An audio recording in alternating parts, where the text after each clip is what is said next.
AGO traders and investors. Whiz here with Thursday's Market Sit Rep, and here we go. As I called yesterday and said in one of my live trading sessions, this rally on Congress voting to end the budget and debt ceiling fight was a rally to be sold into. Why?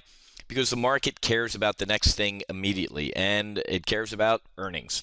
So yesterday's Rip Your Face Off rally was also a little bit of a short squeeze. A lot of people were expecting maybe a default for a couple days, or at least not hitting the October 17th deadline. So a little bit of a relief rally yesterday, also a little bit of a short squeeze, which needed to be sold into. Folks, it's absolutely incredible. I love it. I mean, we had a great time trading it here at Top Gun Options. We traded an increase in volatility. We traded the pullback in the market, and then we traded the volatility crush.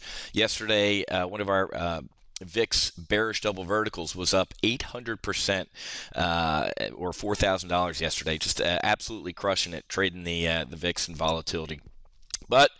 And this phrase, along with fiscal cliff, really needs to be relegated to the dustbin of history, but we're kicking the can down the road to January. So we're going to revisit this whole fight again in January. The president's going to do exactly what the president did, which is fold his arms and look at the Republicans and say, no, I want to spend whatever the hell I want to spend. Obamacare, you guys can suck it, and I'm not going to give you anything. We're just going to keep spending this nation into deeper debt. And the Republicans will flail around a little bit, and then we'll move on. Okay, but we'll trade in January exactly as we've been trading all these sequestration fiscal cliffs and the last time we had this budget fight in 2011.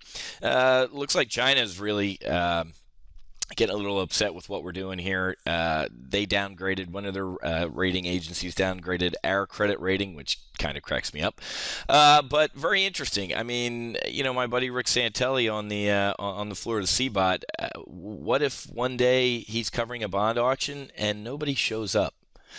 China's pushing really hard to ditch the dollar as the reserve U.S. currency. They might get their wish. I mean, this brinksmanship, the world's kind of getting tired of, and maybe the full faith and credit of the United States just isn't what it used to be anymore. But we move on, right? I said tomorrow or next week we won't even remember the debt ceiling and the budget fight. We'll be in the thick of earnings season. We had United Health, Goldman Sachs. We got Google after hours. Had a lot of financials yesterday, like Bank of America. Got a lot of financials today reporting. So this is what the market's going to start caring about again. And as I said, it's going to be porridge, lukewarm, not too hot, not too cold. But we're going to grind higher here, guys. We're going to grind higher mainly because of the Fed. Yep, remember those guys in the middle of this whole budget fight? We forgot about the Fed, but market's rolling over here a little bit. I think we were way overbought on the euphoria of getting a budget and debt ceiling debate. So we're going to get a little bit neutral to slightly bearish in our live trading session this afternoon at 3 o'clock. Going to be covering a couple double verticals that I'm looking at placing, and some post-earnings trades on some big tech giants. So make sure you join us at 3 o'clock this afternoon for a urgent live trading seminar. Okay, got to run. Happy hunting. Make sure you hedge, and I'll be back over at Wealth Creation Investing for our Friday market wrap-up. We'll see you.